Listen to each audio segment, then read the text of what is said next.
You've been told that learning is about stuffing your brain with facts. Cram for the test, regurgitate on command, forget next week. This is the assembly line model. Move along, memorize, don't ask why. But here's the result. You stare at a page trying to force meaning into hollow words and feel nothing but frustration. Most people, maybe you too, think the problem is motivation or a lack of talent. Wrong. The real problem is the method. You're driving with foggy headlights and blaming the engine. Every time you memorize a definition without understanding, you're patching holes in a leaky boat, not fixing the hull. Think about the last time you tried to really learn something hard. Physics, math, a new language. You probably built a wall of flashcards or highlighted every line. But when you close the book, the knowledge evaporates. Why? Because you're not building connections. You're stacking bricks on quicksand. Here's the myth, that you need to remember more faster. That speed and volume are the measure of intelligence. Schools reinforce this myth with standardized tests and grades, rewarding those who can recall, not those who can explain. It's a system designed for sorting, not understanding. Imagine learning as building a bridge. The traditional model hands you prefab pieces and says, just fit them together. But no one checks if you know what holds the bridge up. So you end up with a structure that looks solid until the first real weight hits. This isn't just inefficient, it's a recipe for anxiety and self-doubt. You spend hours studying, but you can't answer the simplest question outside the script. You're not alone. The system is broken by design. But here's the twist. The most brilliant minds, Feynman included, never played by these rules. They saw the cracks early. They refused to build on sand. If you're sick of feeling like a fraud, if you want to learn to think instead of just memorize, keep watching. Let's be brutally honest. Most people are not learning, they're rehearsing. They're actors reciting lines, not scientists exploring reality.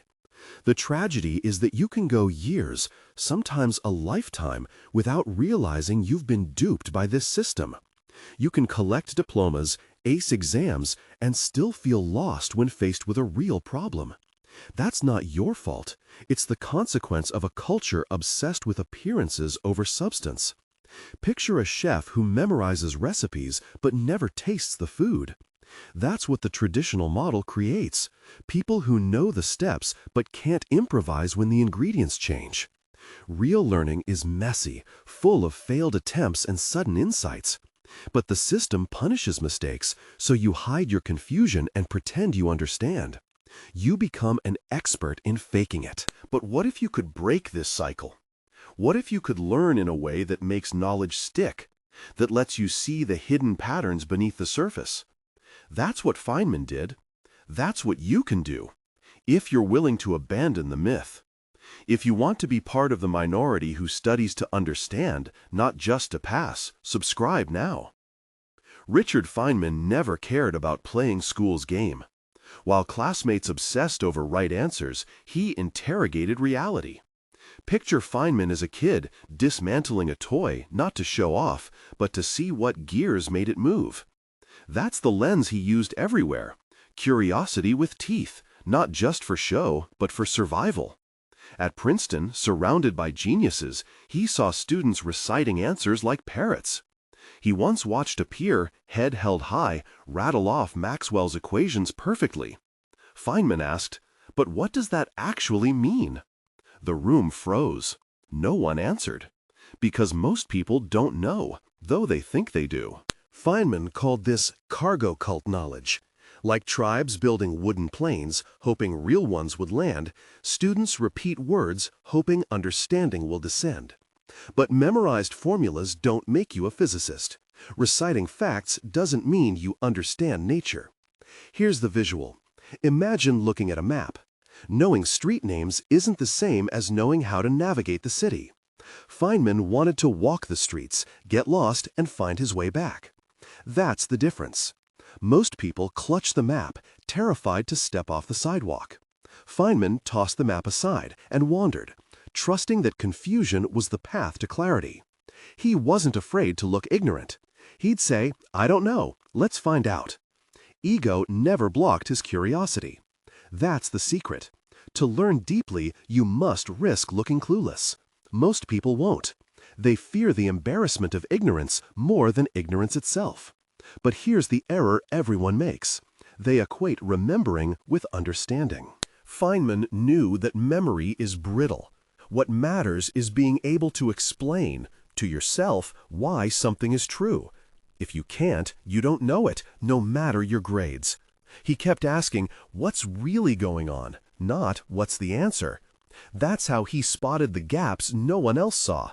That's why his insights changed physics, while others just passed tests.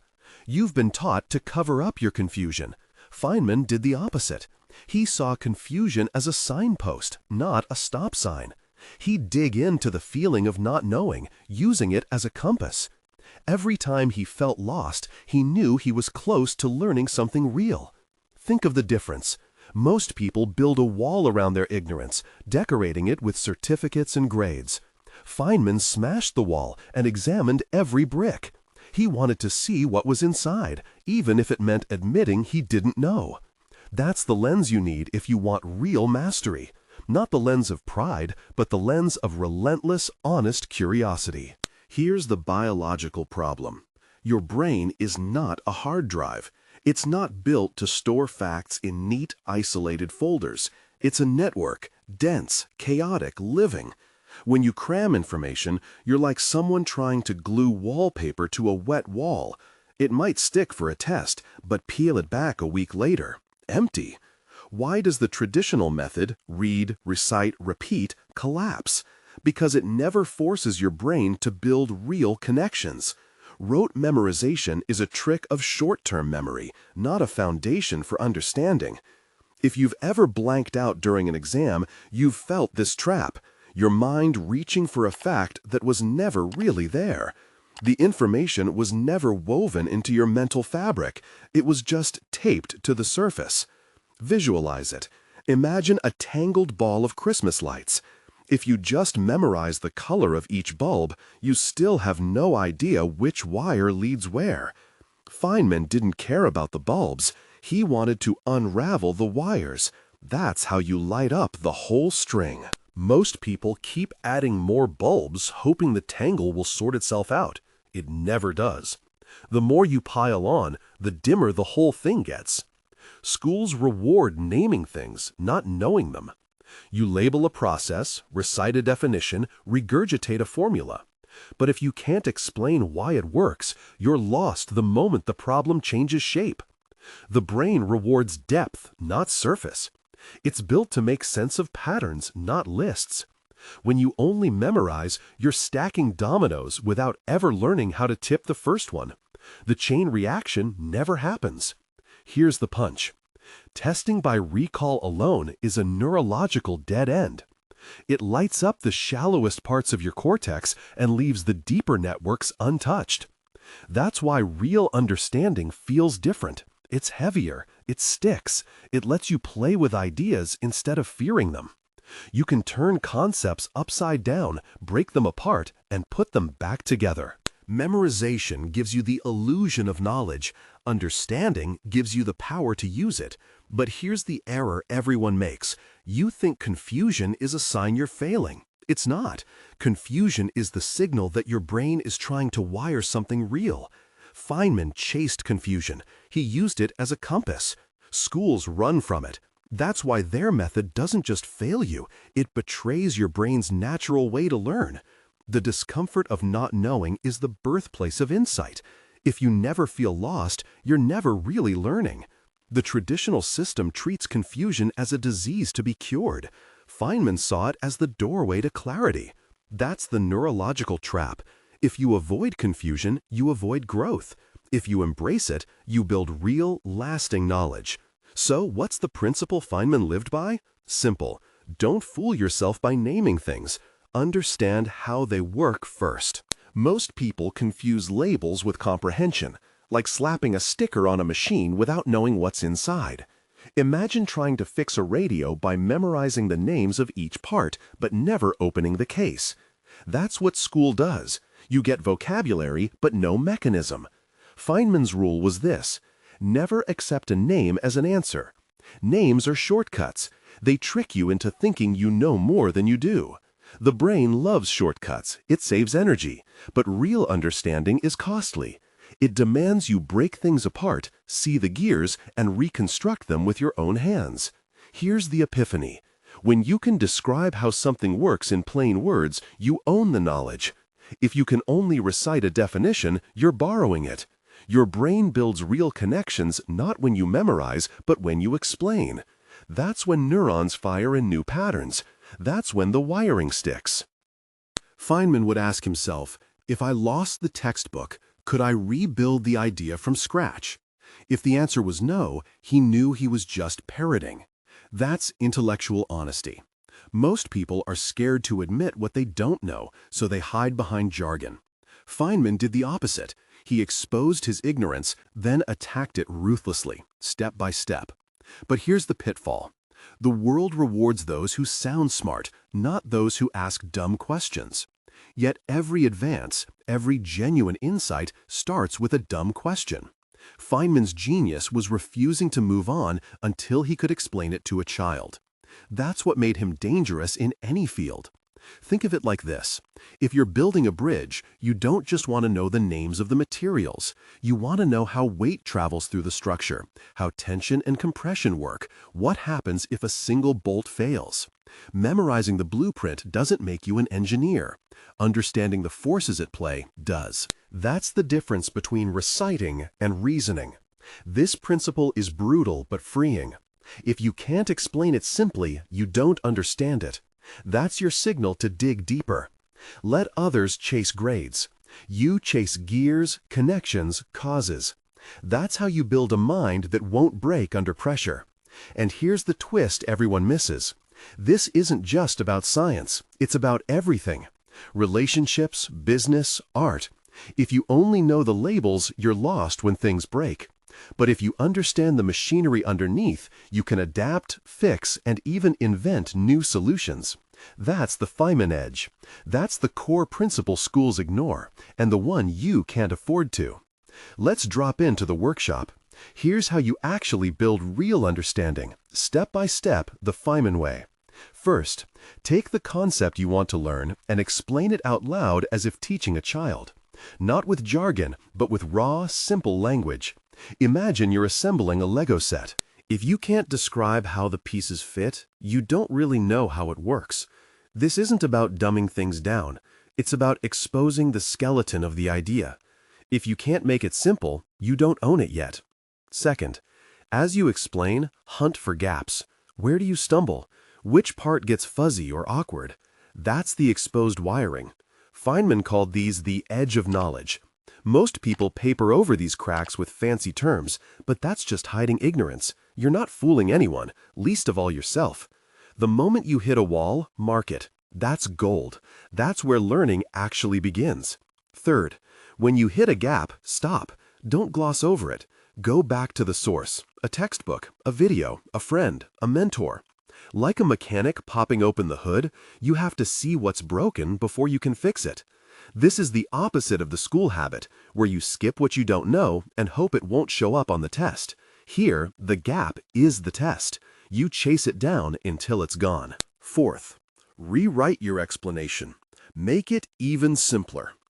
Each pass removes extra bulk until only the gears remain. No decoration, no fluff. If you can draw it, draw it. If you can map it, map it. The goal is to see the machinery, not just the paint job. Each time you boil it down, you're distilling the idea to its essence. That's where clarity lives. Fifth, repeat. Each cycle uncovers a new misunderstanding. Each fix makes your mental model stronger and leaner. This is iterative learning, stripping away illusions until the engine really runs. Don't settle for the first draft. Feynman would circle back again and again until every piece clicked. That's why his explanations felt so clean. They were the product of relentless refinement. The beauty? This doesn't just work in physics. It works for coding, for philosophy, for business pitches, for relationships. Each time you explain, you reveal the blueprint. Each time you simplify, you sharpen your edge. Imagine a sculptor chiseling away at a block of stone. Every stroke removes what doesn't belong until the statue emerges. That's what you're doing with your understanding, carving away confusion, leaving only structure. And here's the error everyone commits. They mistake recitation for understanding. Repeating definitions is like painting over rust. Feynman's method is about sandblasting down to bare metal. Only then can you build something solid. Memorization is brittle. Understanding is flexible. When the test changes, the memorizer cracks. The builder adapts. If you want to learn at the level Feynman did, you must become a relentless detective of your own confusion. Not afraid of gaps, but hungry to find them. That's the path to mastery. You don't just study to pass, you study to see. You study to invent. You study to make the invisible visible. That's the Feynman technique in action. Brutal honesty, radical simplicity, and a refusal to settle for anything less than true understanding. But here's where nearly everyone falls flat. The obstacle isn't lack of intelligence, it's mental laziness and ego. You want to feel smart, so you avoid the discomfort of not knowing. It's like patching a leaky pipe with tape. Out of sight, out of mind, until the flood comes. Feynman called this intellectual dishonesty. He despised it. Pretending to understand is easier than facing confusion head-on. But that's the trap. You fool yourself long before you fool anyone else. Schools train you to hide your ignorance, to chase braids and not understanding. Every time you gloss over a concept, telling yourself, "I get it," when you don't, you dig the hole deeper. Here's the visual. Imagine you're walking through a foggy valley. Instead of stopping to investigate every shadow, you convince yourself you can see the path. But the valley is full of cliffs. Feynman's rule is simple. Shine a flashlight on every shadow, even if it stings your eyes. Especially when it stings. Your brain resists this. Cognitive dissonance kicks in.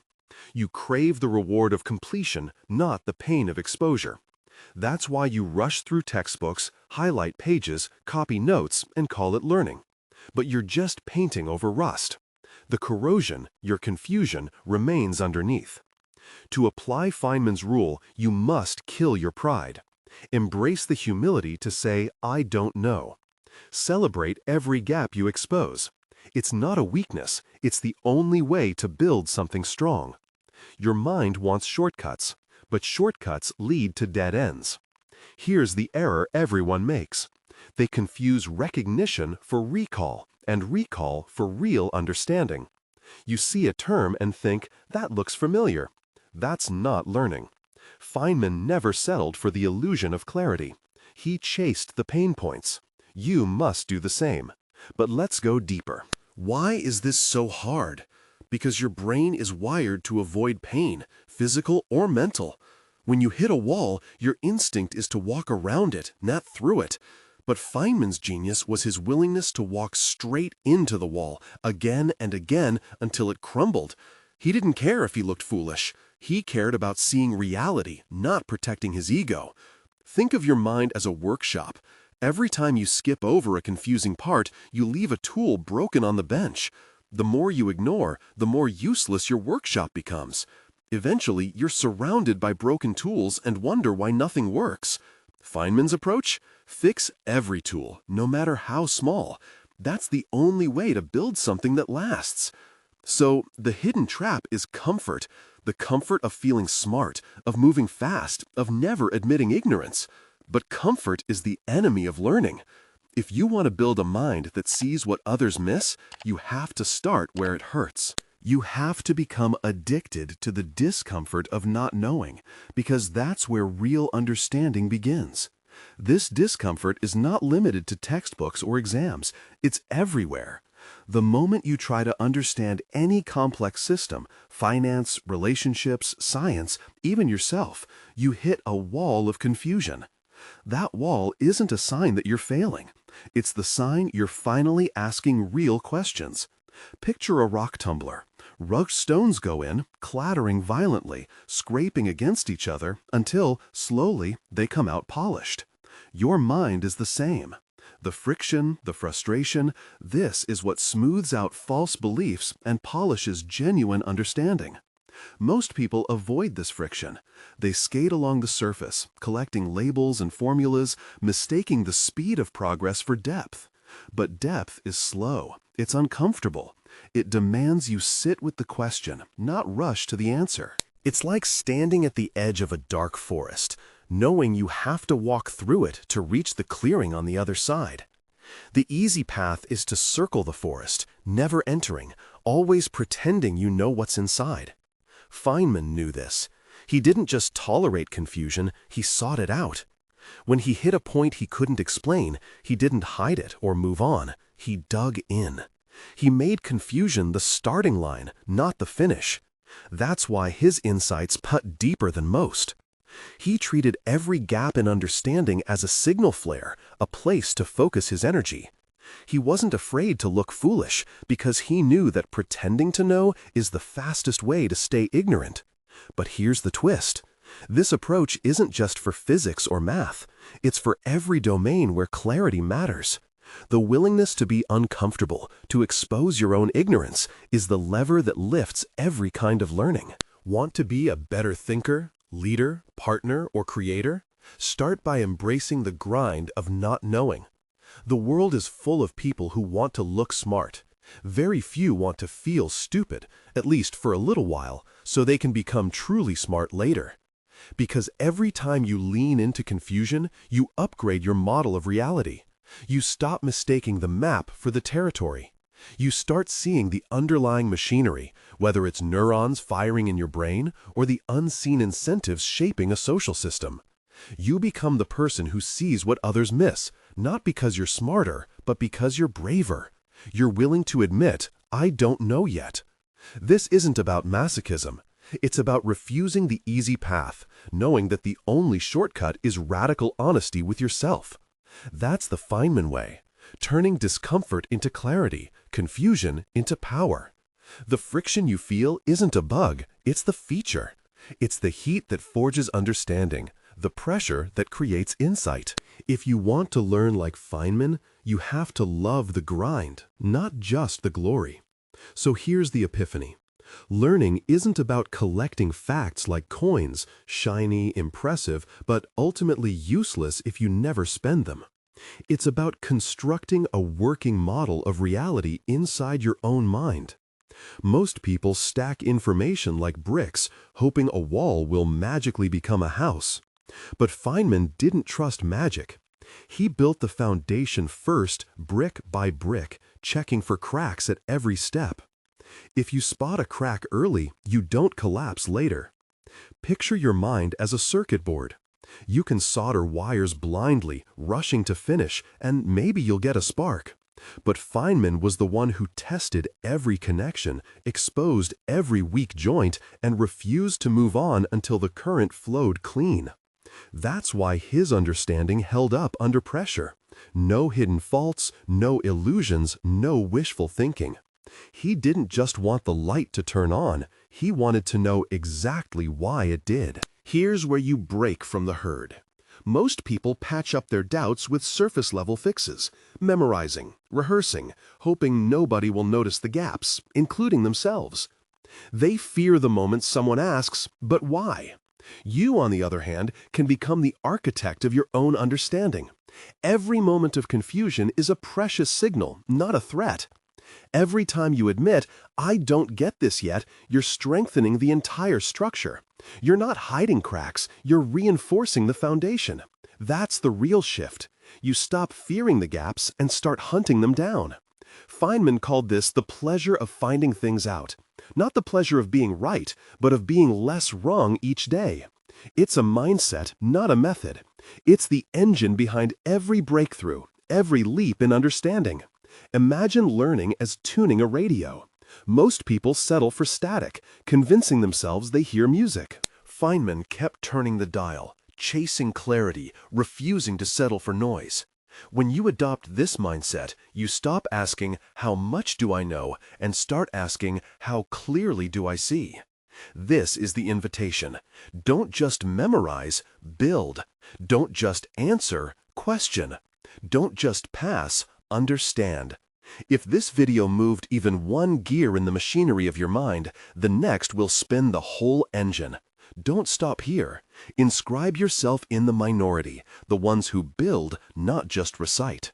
Hit subscribe and get ready for the next mind shift. Because the real test isn't what you remember, it's what you can reconstruct from first principles, under pressure, when the world is watching and the textbook is gone. That's the Feynman mind shift, and it's yours if you choose it.